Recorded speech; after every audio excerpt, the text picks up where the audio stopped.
Existe um detalhe extremamente interessante na teoria de Freud em um ponto, né? Porque a teoria de Freud ela é empírica, né? E as pessoas não entendem que é um empirismo, e esse empirismo foi um mapa que Freud construiu da linguagem da mente, e existe aonde existe o tesouro, né? Que é o lugar aonde está tudo perdido, e você conseguir fazer o paciente fazer a cartaz, ele vai abrir esse tesouro, ele vai começar a ter uma vida normal, ou ele vai aprender a, a ter a linguagem, como fala, eu não consigo explicar a linguagem, eu falo que é uma linguagem esquizoide, né? As pessoas elas têm uma linguagem esquizoide que é os seus sentimentos, a situação e o exagero disso, e isso faz as pessoas conversarem e rir, e esse mecanismo é a moeda de troca entre as pessoas, porém as pessoas gostam uma das outras pela relação dos valores ou a construção dos valores dentro da pessoa. Por exemplo, eu tenho um valor e eu vou ter uma linguagem totalmente exagerada, e a partir do momento que a pessoa percebe que a minha fala é exagerada e os valores que estão por trás dessa fala vai fazer com que um goste do outro, ou que exista grupos, né? Porque a linguística grupal ela se baseia nessa expressão, é o exagero do seu eu, né? O exagero das coisas dentro do seu eu para você se sentir feliz. Mas voltando à questão aqui,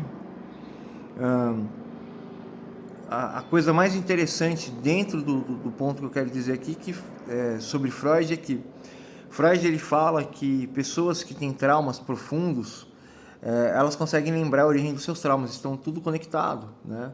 E isso é muito fácil de se trabalhar. Um paciente com psicose não está conectado, tá rompido, né?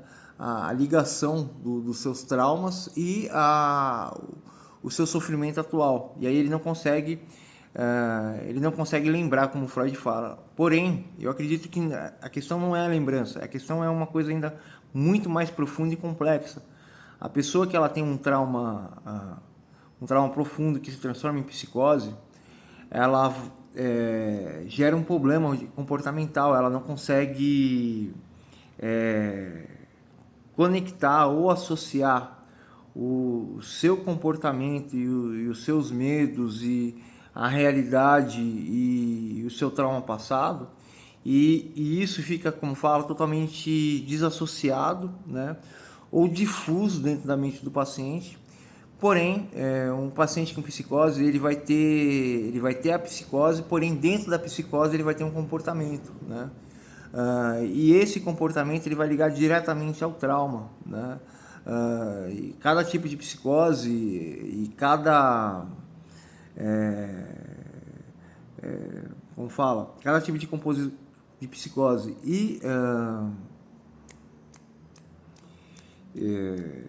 e o comportamento do paciente vai ligar, né, fazer a ligação dos traumas, né? Tanto que alguns pacientes, o trauma deles está completamente ligado ao comportamento, o outro que são tipos, como fala, de abandono e comportamento abusivo dos pais, outros estão diretamente ligados aos sentimentos, ao afeto, que também está relacionado ao carinho da mãe, do pai, e existem N configurações de traumas, né? E isso, né, dá um indicativo de determinado tipo de trauma, e a partir do momento que você identifica isso, entende isso e começa a negociar essa falha dentro da pessoa que tem psicose, automaticamente a psicose da pessoa vai abaixando e ela vai recobrando a consciência, o medo acaba saindo, e a característica psicótica da pessoa começa a diminuir e a pessoa volta ao seu comportamento normal, né? Tem outros que a psicose é tão profunda que a pessoa está totalmente perdida dentro da sua mente, né? E essa característica é uma coisa extremamente interessante, né? Que dá para abrir o diálogo sobre a questão psicótica. Eu estou fazendo até esse vídeo aqui porque tem um moço que é um dos meus pacientes, que ele tem psicose, ele liga, ele consegue, como fala, ligar os traumas dele, mas ele não consegue associar tudo, né? A isso, porém, é interessante, ele está... mas a psicose não é extrema, né? A psicose ela é parcial. Às vezes a pessoa ela fica extremamente agressiva, ou ela fica tomada de medo, ou tomada de raiva. A agressividade é um medo, né? Toda vez que você se sente ameaçado, você não sabe o que fazer, você ou faz besteira com você mesmo, ou você faz besteira com a vivência das pessoas, ou com a vivência de todo mundo, né? Então a psicose assim ela não é tão predominante, né? Mas existe até esse questionamento assim, e falando sobre esse paciente, ele não sabe qual trauma que ele tem, mas ele tem vários comportamentos traumáticos e ele tem, como fala, e ele fala da vida dele e tudo gera um único canal a cartazes dele, né? Eu acho interessante desse, até outros também que eu já lidei no passado, né? E eu acho isso muito interessante. Falo aí para vocês, pessoal.